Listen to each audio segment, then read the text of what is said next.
My vision tunneled as I stared at my phone in the airport terminal. The screen glowed with 2 messages that made my hands go numb. From Evan: "We are busy. Try Uber." From Nancy: "Why didn't you plan better?" The folded flag I'd been clutching against my black dress suddenly felt heavier, like it was pulling me toward the ground. The terminal's announcement system continued cheerfully welcoming passengers to a city that didn't care I'd just returned from burying my husband. 3 days ago, I'd watched a military honor guard lower Oliver's casket into foreign soil while a bugler played taps. Now I stood alone at baggage claim, my simple request for a ride home hanging unanswered between me and the family who should have been there. Around me, other passengers embraced waiting loved ones. A child squealed "Daddy," and launched herself into waiting arms. A young couple kissed passionately by the coffee stand. And there I was, a widow holding the geometric remains of a marriage, scanning the crowd for familiar faces that had chosen not to appear. My name is Rachel, I'm 34 and a military widow. This is the story of how I turned abandonment into an army. I'd sent the message right before takeoff, nothing dramatic, no desperate emojis. Just flight lands at 3 p.m. Can someone pick me up? I thought it was understood. I had just buried my husband. A military funeral overseas, folded flag, 21 guns, a casket that felt heavier than anything I'd ever carried, though I wasn't the one lifting it. We'd been married for 8 years. Most of those spent apart. Deployments don't care about anniversaries. But love doesn't keep receipts. So I didn't ask for much, just a ride home. The reply came before we even reached cruising altitude. My brother first with his dismissal, then my mother moments later, not with sympathy but with criticism. "No, how was the funeral?" "No, we are so sorry." "No, we are proud of him." Just cold, fast, clean rejection. I sat by the window as the plane lifted above the clouds, staring into the kind of silence that doesn't come from grief. It comes from realization. You think family holds you, but sometimes they hold the knife. So, I typed one sentence back: "No worries." That was it. No fight, no guilt trip, just silence. When we landed, I didn't cry, didn't beg.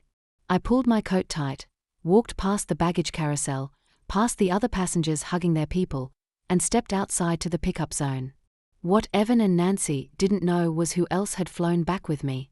What they didn't know was what I'd arranged from the base. What they didn't know was who was waiting behind the headlines. As I stood alone on the curb, a black SUV pulled up. The driver, a woman in dress blues, stepped out and saluted. Behind her, 2 more Marines emerged, standing at attention. One opened the passenger door for me. "Mrs. Miller," she said, "your escort is ready when you are." That night, I didn't send a follow-up message to my family. Didn't post a single word on social media. But when the 9 o'clock news started, when their phones lit up with live coverage, I knew they saw it. I knew they dropped their forks. I knew my mother's wine glass hit the tile. And I knew one thing for sure: they would never forget what I did next. The clip ran less than 60 seconds. But that's all it took.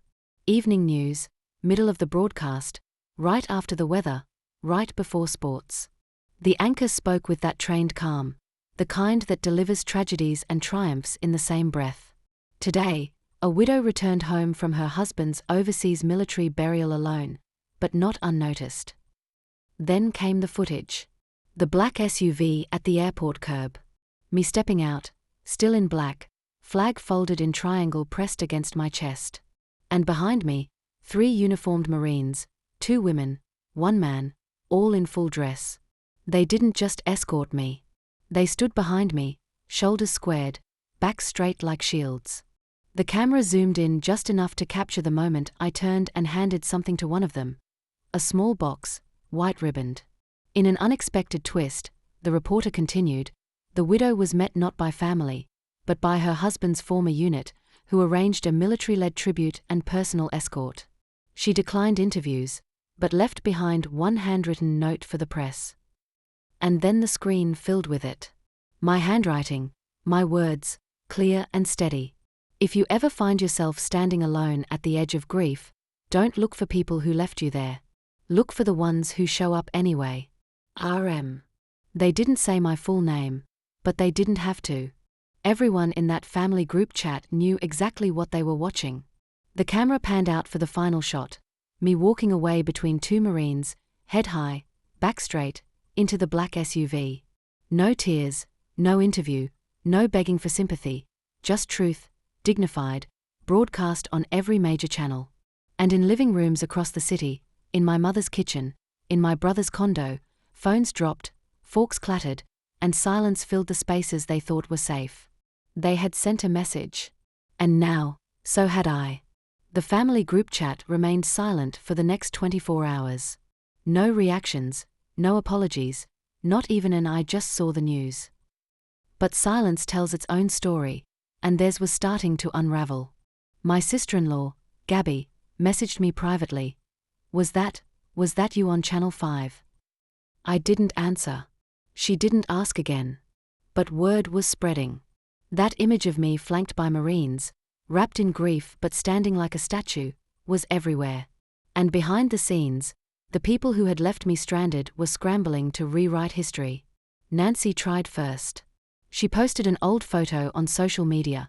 Me and Evan when we were maybe 7 or 8 years old, holding hands at a 4th of July parade. She captioned it, "Family above all, always." I didn't like it. Didn't comment. Didn't need to, because the top reply came from someone else. "You didn't even pick her up from the airport." That comment was shared and then shared again. Not by me, but by people who still believed loyalty is a two-way street. Then came Evan's turn. He sent a text. "Didn't realize it was that serious. You should have said something." I read it twice. Laughed once. As if grief needs to RSVP. As if burying my husband in a country they couldn't even pronounce was something I should have packaged better for their convenience. I typed one reply. Deleted it. Typed another. Deleted that too. And finally, I just sent, "You made your choice. So did I." No anger, no punctuation, just a mirror. The best part? I didn't have to say anything else because the media had already requested a follow-up segment. And this time, they wanted me to speak, not just walk, not just mourn. They wanted the story. And I had every intention of telling it.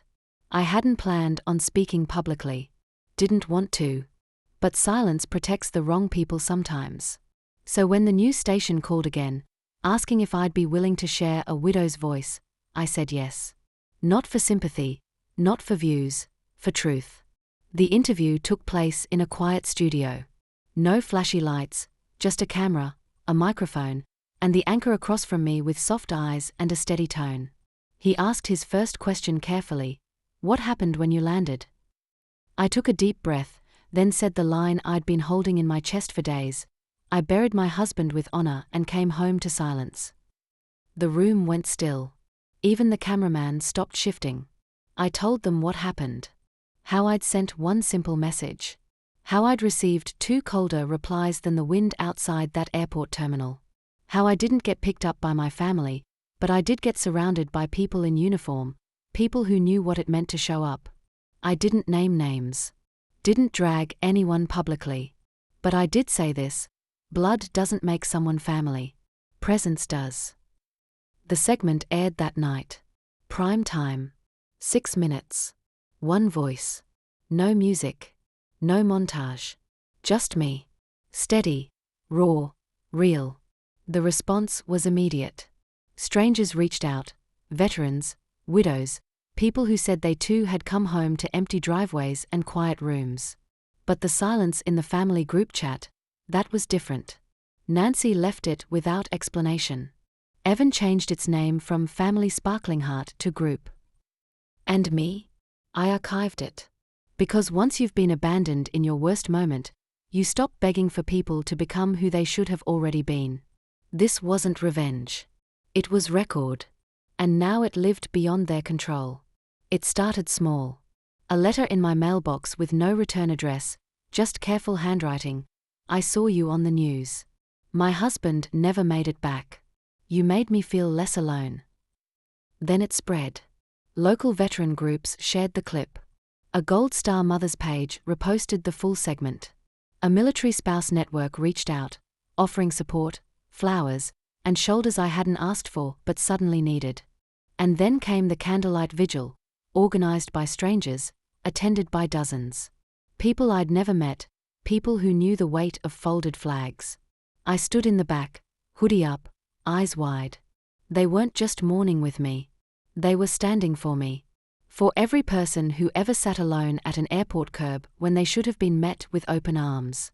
Someone sang softly, a girl no older than 16, her voice cracking on the line, "I'll carry you home." I almost lost it. Almost. Then I saw something that steadied me again, Evan on the edge of the crowd. Hands in his pockets, head low. He didn't speak, didn't walk over, but he saw it all. The way strangers showed up when family didn't. The way a community carried what blood refused to touch. The next morning, I got a text from him. No greeting, just, "Didn't think it'd get this big."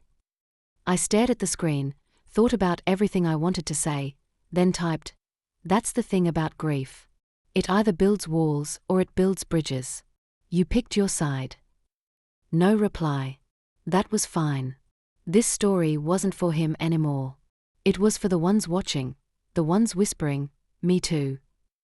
The ones who needed to know that dignity can bloom where disappointment once stood.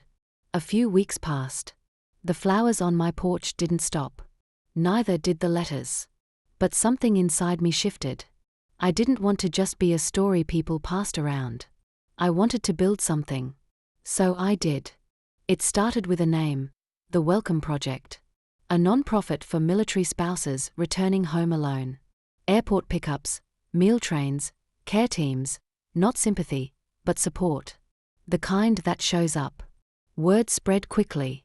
Volunteers signed up from 5 states within the first 3 days. Someone donated a van. Another offered her event space for free.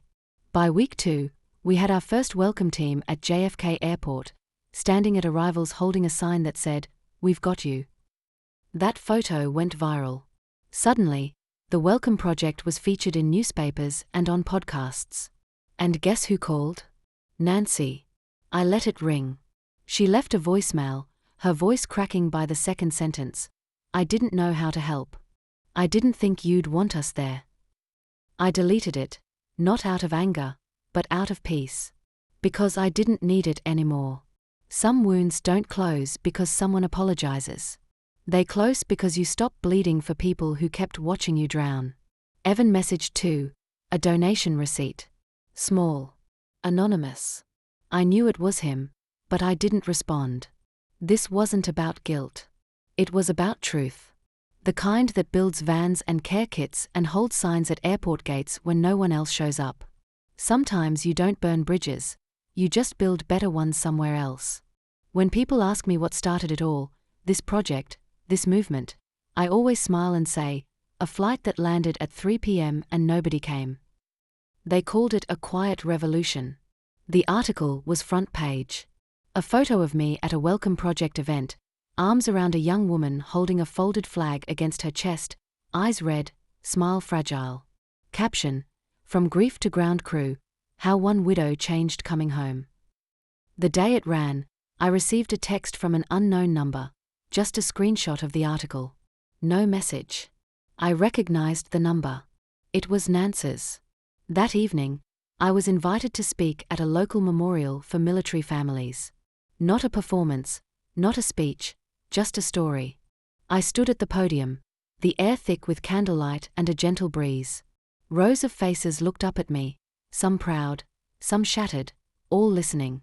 I told them what happened, but not with bitterness. I didn't name names or point fingers. I said, I came home alone, but I didn't stay that way. I talked about Oliver, his laugh, his letters, the way he once told me, if something ever happens to me, don't let silence win. And I hadn't. When I stepped off the stage, someone touched my elbow. A woman in pearls, eyes wet. "My daughter, she was on your first welcome pickup. You saved her." I squeezed her hand. That moment, all we needed. Behind her in the distance, I saw them. Nancy and Evan, standing by a tree. They hadn't been invited. They hadn't announced themselves. They just watched, and I let them. No wave, no smile, just the space between us filled with everything they never said. Because sometimes punishment isn't rage. It's silence. It's being replaced. It's watching strangers clap for the daughter you forgot to meet at the gate. I used to believe closure came with an apology, a text, a phone call, a moment where the people who hurt you finally say the words they should have said when it mattered. But it didn't come like that. It came one night, quietly, as I stood alone in my kitchen, folding a Welcome Project t-shirt into a care kit for another widow I'd never met. The house was calm. No more group chats. No more waiting for someone to say, "We are here." Because now I was the one showing up. And I was never alone. The doorbell rang, a volunteer dropping off supplies. A young couple, newlyweds, both former military. She hugged me like we'd known each other forever. And I realized we had, not in the way family does, but in the way truth does. In the way people who survive the silence find each other. I never replied to Nance's last message. I never followed up on Evan's donation. I never reopened that group chat. Because some people bury you in their silence, and others lift you in theirs. And that's what I'll tell the next woman who asks how to survive the loneliness. I'll tell her what I learned sitting alone at that terminal. You don't rebuild by waiting for them. You rebuild by becoming what they weren't. And one day, when they're watching from the sidelines, when their phones light up with news you never sent directly, when strangers chant your name and they realize your story doesn't include theirs anymore, they'll understand. Too late, but they'll understand. And you? You'll already be walking forward. Not alone. Never again.